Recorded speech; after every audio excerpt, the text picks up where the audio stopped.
Mesdames, Messieurs, bon dimanche. Le Canada et les pays alliés ont annoncé une nouvelle série d'engagements de plusieurs milliards de dollars pour permettre aux troupes ukrainiennes de repousser l'invasion russe. Des blindés, des munitions, des systèmes de défense seront acheminés vers Kiev. Cela inclut 200 véhicules de transport de troupes que le Canada a commandés et qui seront envoyés sur le terrain au cours des prochains mois. En réunion en Allemagne, le groupe consultatif sur l'Ukraine a réitéré sa promesse de maintenir son appui aux troupes de Volodymyr Zelensky. This is not a moment to slow down. It's a time to dig deeper. The Ukrainian people are watching us. The Kremlin is watching us. And history is watching us.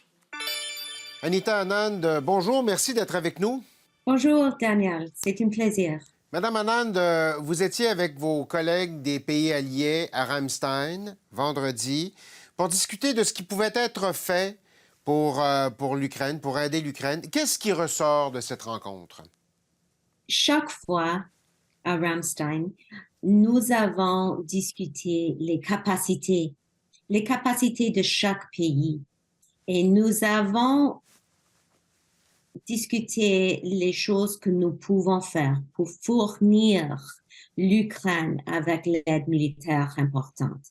Et ça, c'est notre objectif, de fournir l'aide militaire et capacité défensive pour qu'ils puissent défendre leur population. Est-ce que l'Ukraine a présentement en main les éléments dont elle a besoin pour se défendre adéquatement? L'Ukraine continue de besoin d'autres choses, les capacités, les véhicules blindés, comme j'ai annoncé cette semaine, 200 véhicules blindés de Canada, mais d'autres choses aussi, les systèmes de défense aérienne, les munitions, les vêtements pour l'hiver. Ce sont des choses importantes pour l'Ukraine, pour la fin de la guerre. Et nous avons discuté toutes les choses. Le ministre Reznikov était là et j'ai parlé avec lui aussi le mercredi passé.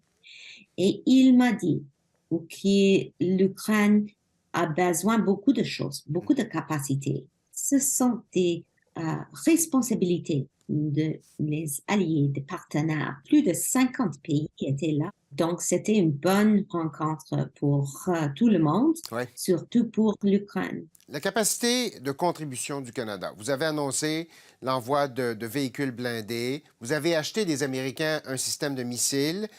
Le Canada, la contribution canadienne demeure bien modeste parce que les réserves canadiennes ne sont pas particulièrement bien garnies. Jusqu'où est-ce que vous pouvez encore contribuer à l'effort de guerre ukrainien? Nous faisons les deux choses en même temps. Nous avons une politique depuis 2017 pour les forces armées canadiennes.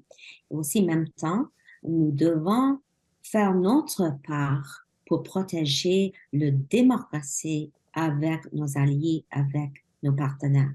Donc, nous continuons d'appuyer l'Ukraine dans le court et le long terme. Mais qu'est-ce qu'on a en stock au Canada qu'on pourrait envoyer de plus en Ukraine? Qu'est-ce qui nous reste à leur envoyer? Bien sûr, nous continuons de discuter les besoins de l'Ukraine avec nos fournisseurs ici, mais aussi j'ai des conversations avec le chef d'état-major de la défense pour s'assurer que nous examinons toutes les options, toutes les choses que nous pouvons faire dans l'avenir. L'Ukraine, Volodymyr Zelensky, veut des chars d'assaut, veut, entre autres, les fameux Léopards dont le Canada dispose. L'Allemagne refuse toujours de donner l'autorisation d'envoyer ces chars-là là-bas. Est-ce que ça fait une différence? À quel point est-ce que ça mine la capacité de l'Ukraine de se défendre correctement? Comme j'ai dit, l'Ukraine a besoin de beaucoup de capacités. Et l'Allemagne n'a pas fait une décision, pas encore, mais en même temps, nous sommes unis et l'Allemagne a fournir beaucoup de choses à l'Ukraine déjà. Donc, c'est notre objectif de continuer de fournir l'Ukraine avec l'aide dont elle a besoin dans le court et le long terme, comme les véhicules blindés, comme les systèmes de défense aérienne, comme les munitions. Et nous continuons comme pays, comme partenaire, comme allié de continuer de faire ça. Mais sans les chars que réclame l'Ukraine, est-ce que l'impact de l'envoi de tout l'armement que vous avez annoncé, le Canada et les pays alliés au cours des derniers jours, est-ce que l'impact de cet armement-là ne sera pas limité sur le terrain? Non, non, pas du tout. Premièrement, il y a des pays qui donnent d'autres capacités, comme les systèmes de défense aérienne, mais aussi les véhicules, beaucoup de sortes de véhicules, bien sûr. Donc, nous avons discuté beaucoup de choses, pas seulement les chars, beaucoup de choses, parce que c'est un moment crucial dans la guerre. Et c'est un moment de souvenir que nous sommes unis avec nos partenaires. Madame Anand, vous êtes allée à Kiev cette semaine. C'est votre seconde visite, sauf erreur, sur le terrain là-bas. Qu'est-ce qui a changé entre cette semaine et la première fois où vous êtes allé sur le terrain? Qu'est-ce que vous avez vu qui est différent? C'est une bonne question parce que j'étais là le janvier passé et c'était un pays où tout le monde était heureux. Et cette semaine, quand j'étais là, ce n'était pas la même chose. J'ai vu des édifices détruits. J'ai vu des voitures brûlées. Et il y a un impact, cette guerre, sur les familles qui veulent habiter en sécurité et en paix. Mais ce n'est pas le cas maintenant. Vous avez dit cette semaine de votre visite que c'était inspirant et déchirant.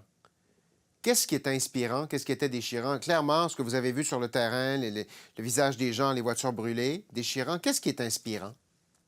Les gens ukrainiens, ça c'est inspirant.